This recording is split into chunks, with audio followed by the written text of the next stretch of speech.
You are a smelly pirate hooker.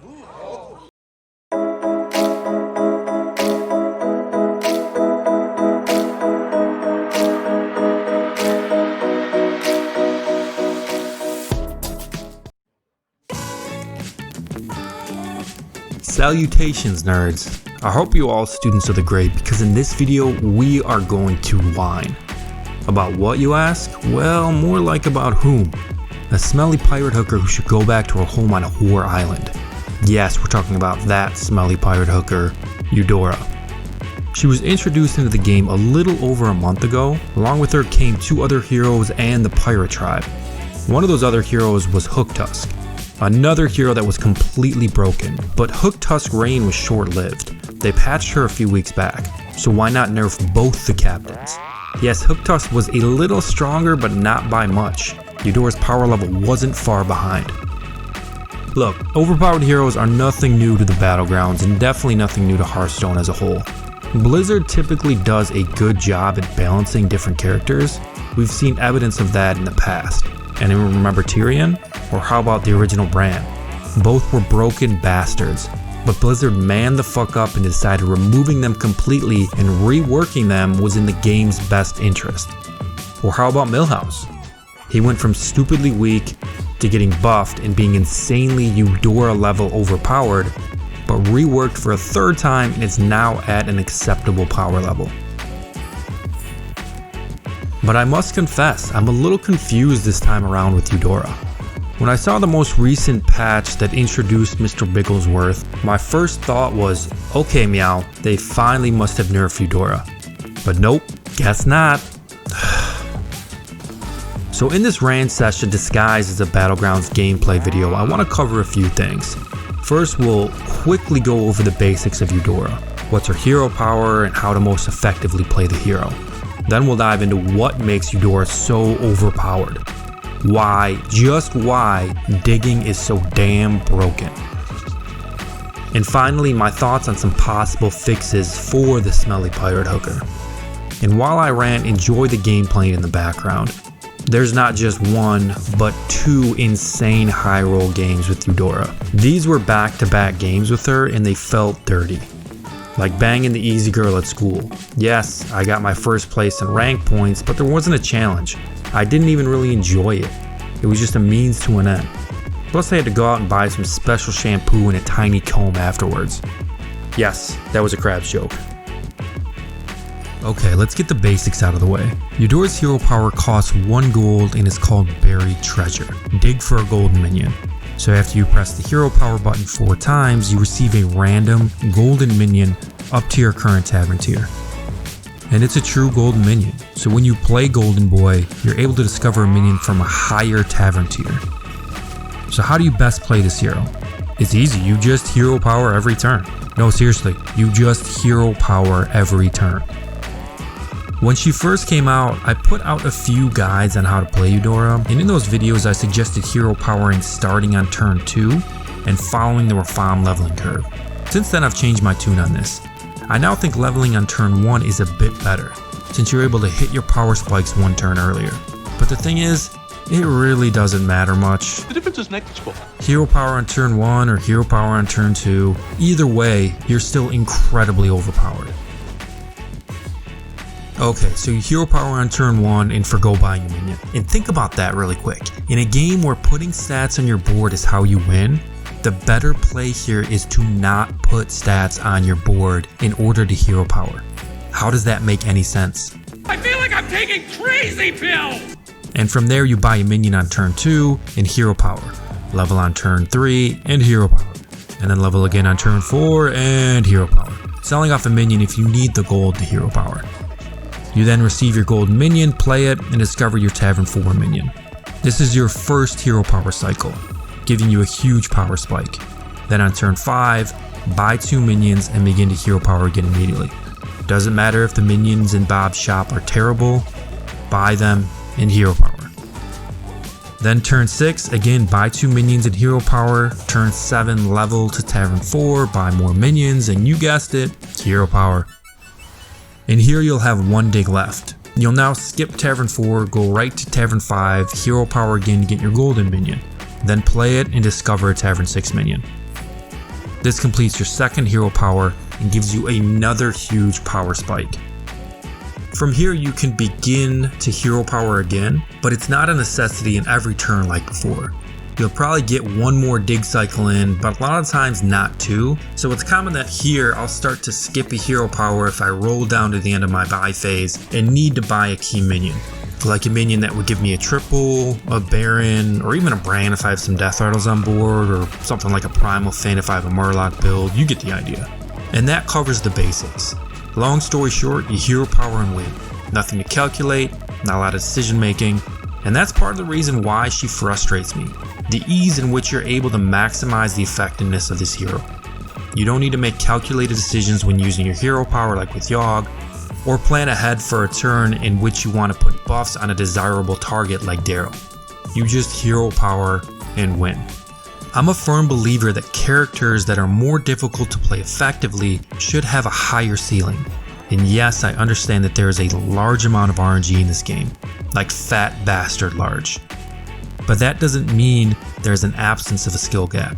There's a reason why some players are hard stuck at 6k and other players are in the top 200. Skill does exist in this game. And I'll let you in on a little secret. It's all about calculated risk. I often find myself comparing this game to poker. They are two very different games, but a lot of the skills you use in poker you can apply here. You have to know when to hold up, know when to fold up. Or in the case of Battlegrounds, know when to push your advantage or know when to just settle for a top 4 finish. We've all had those games where we've overplayed our Murloc hands. We were offered up a bunch of Murlocs early on and held onto them for too long only to go down with the sinking Murloc ship. Happens to the best of us.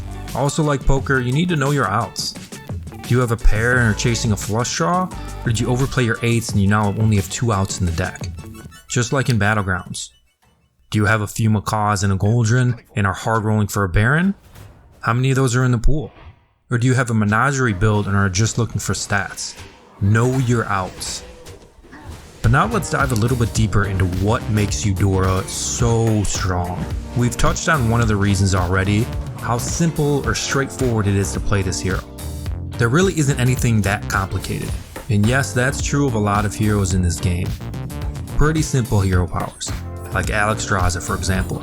You buy dragons, level to Tavern 5, and hope your discovers are strong. Or Jiraxxus, see demon, buy demon, hero power. And simple hero powers are fine, but not when they are insanely overpowered like Eudora's. I tolerated Millhouse when he was broken because at least he still required some skill. It was a non-standard way of playing, and you still had to think through how to best utilize your gold each turn, since rolling was a higher cost and buying units was a lower cost. Millhouse could power level, but then have a few bad turns rolling, find nothing, lose his advantage and die a slow death. But with Eudora it's different. She can power level just as effectively as Millhouse used to be able to, but with a greatly reduced risk of fizzling out. The ability to not only get the random golden minion, but more importantly play it and receive the discover of a minion from a higher tavern tier is what not only makes his hero power so strong, but also so consistent. Sure, there are some games where you'll get a golden pogo into 3 crap minions after your first dig cycle, into another crap golden minion, into a trio of meh Tavern 6 minions, but the majority of the time you'll be putting strong minions on your board faster and more efficiently than your opponents. If you're not consistently getting top 3 or even top 2 finishes with this hero, I can almost guarantee it's because you're making mistakes. Take a look back at most of my past videos. Eudora is placing in the top 3 in almost every single one. That's not a coincidence. And trust me, she gets even more annoying the higher up the rank of the lobby. When the players know how to maximize the brokenness of Eudora, not getting a high place finish with her typically means you low rolled hard in that game. And we'll come back to the topic of power leveling and touch on another reason why it's problematic in a second. But first I want to talk about gold economy. If you've watched any of my past videos, you've probably heard me talk about this. Gold in this game is used for 3 things: buying minions, rolling, and leveling. Well, and for some heroes hero powering, so I guess technically 4. But excluding a few cases, these things cost the same for all heroes. Buying minions costs 3 gold and you receive 1 gold when you sell them. Rolling costs 1 gold and leveling to the next tavern tier costs the same for everyone. So the ability to generate the extra gold gives you an advantage over the other heroes in the lobby. And take a look at the top tier heroes. A lot of them do this with their hero powers. Nasdormo gets 1 free roll every turn, creating a huge amount of extra gold economy by the end of the game. Rafam gets a random, sort of, minion for 1 gold at the end of each turn. Maiev gets to use her hero power to not only buy a minion for 1 gold, but give it a +1/+1 buff. You get the picture. So creating extra gold economy in this game is incredibly important. Which brings us back to the Pirate Hooker. For 4 gold, you get a golden minion. The standard cost to get this type of value is 9 gold. And one can argue that the cost is even higher since that doesn't take into account rolling. But let's say for argument's sake, the cost is 9 gold. So you are getting a 5 gold discount to get a golden minion. And on average, you're able to get through 3 cycles of your hero power. That's a net gain of 15 gold each game, all while power leveling and acquiring strong golden minions and discovering minions from a higher tavern tier. So the value you generate just from getting through a cycle of her hero power is crazy. But let's circle back to power leveling. Now when you power level, it's supposed to be at a trade-off. You level to give yourself the ability to get stronger in the coming terms at the trade-off of not gaining strength, aka getting weaker for the current turn. But that's not the case with Eudora. You power level to get stronger with her. Another thing that makes no sense. I feel like I'm taking crazy pills! Instead of increasing your risk of losing the next fight by leveling, you greatly decrease it. And on top of that, you are acquiring higher tavern minions, which, assuming you win the fight, will then increase the total amount of damage Eudora deals to her opponents. Think Amber Heard and Johnny Depp. Yeah, not a pretty sight, is it? Taking 10 to 12 damage on turn 4 is way too much. Losing over a quarter of your health that early on in the game changes how you play the rest of that game. It puts you on a clock and can force you into taking safer routes and playing for top 4 more often, rather than allowing you to take those calculated risks in an attempt to win the lobby. But it's not just that one player. After turn 4, the rest of the lobby is on that same accelerated clock. Everyone is checking the lobby and praying their next opponent is not the Captain Cunt. A lot of the times the top 4 consists of Eudora and 3 other heroes who faced her the least throughout the game. It almost feels as if everyone else is playing for second place. And Eudora speeding up the game is not good for the overall game as a whole. It makes heroes and builds that need a few extra turns to get strong enough to compete in the late game a lot less effective. I mean, it's one of the reasons why Daryl feels so strong right now. He's a hero that incentivizes you not to power level. Instead, it's better to collect minions and then find a good target to dance on. He's really strong in the mid game, but tends to fall off in the late game. But the late game right now is accelerated due to Eudora. So a hero like Daryl thrives in that type of gameplay. Simply put, Eudora shortens games, reducing the overall number of turns in each game, thus putting the lobby on a clock. It forces you to either stay on 4 and roll because you just got smacked for 16 by Eudora on turn 8, or take huge risks and hope you high roll. It decreases the level of skill and increases the level of RNG required to finish top 4. The more turns you have, the more decisions are required to be made, and thus the more opportunity for mistakes. But now with Eudora, it seems like there is no way to recover from a slow start. You just hope and pray you high roll or risk breaking your keyboard in a fit of rage. She's just not good for the game.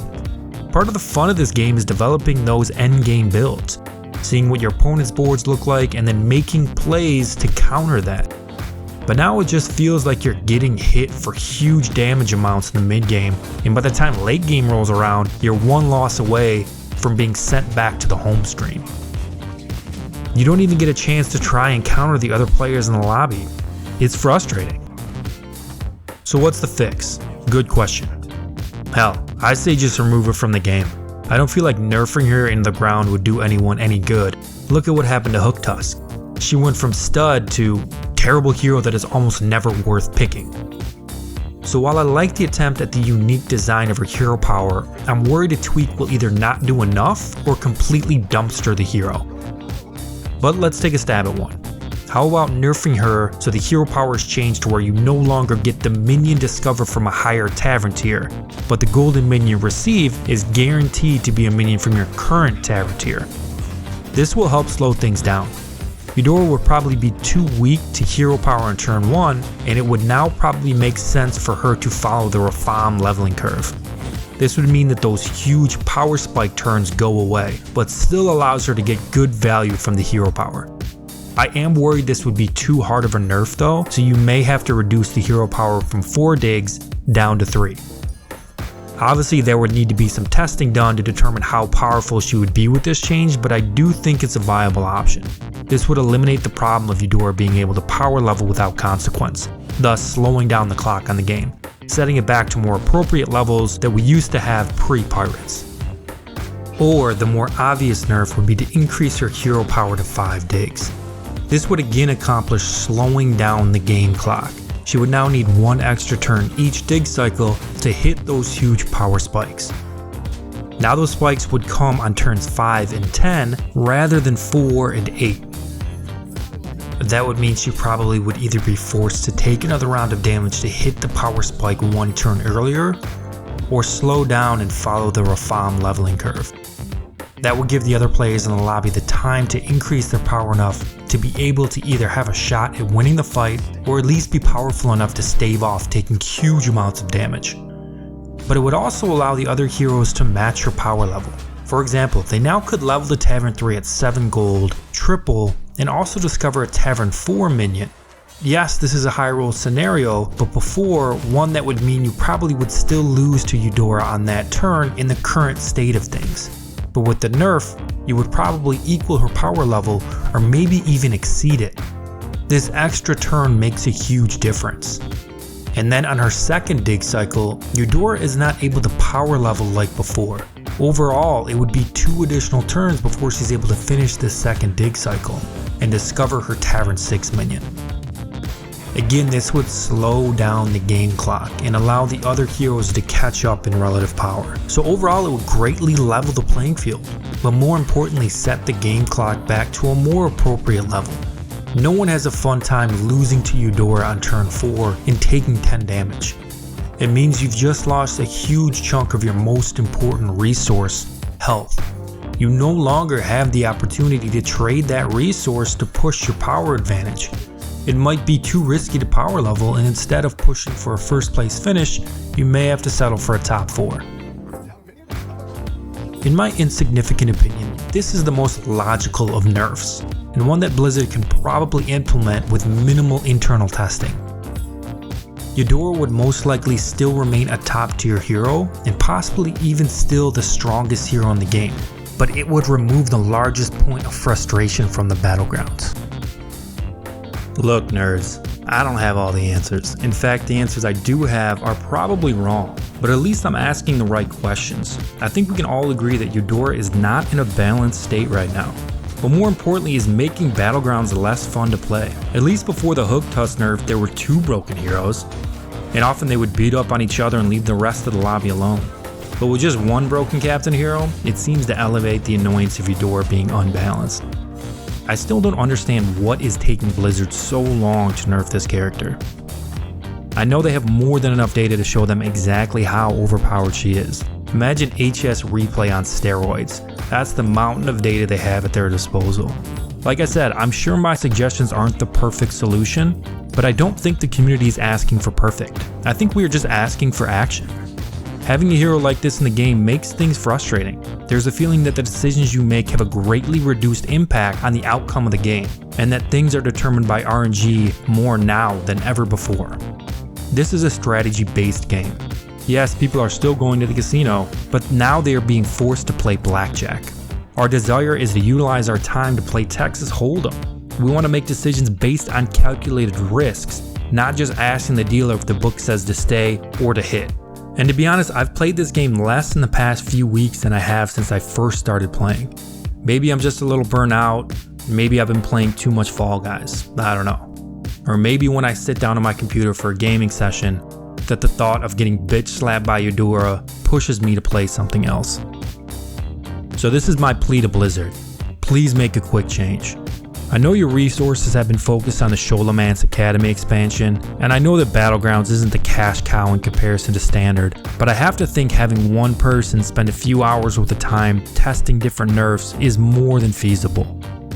Eudora is putting Battlegrounds in a place that the game is not meant to be in. Fast games in which RNG plays a much bigger role in top 4 finish. I pray that the day of the nerf is not far out, but for now I guess we'll have to resort to cursing Eudora's name and breaking our keyboards. So there it is. Much love for those of you who have listened through this entire rant. Do me a favor and hit the like button, sub to the channel, and comment on your level of hate for Eudora below. Let's say on a scale from 1 to 10. Hopefully you can all dodge fights against Eudoras in the coming games and sneak into a second place finish. Godspeed, nerds.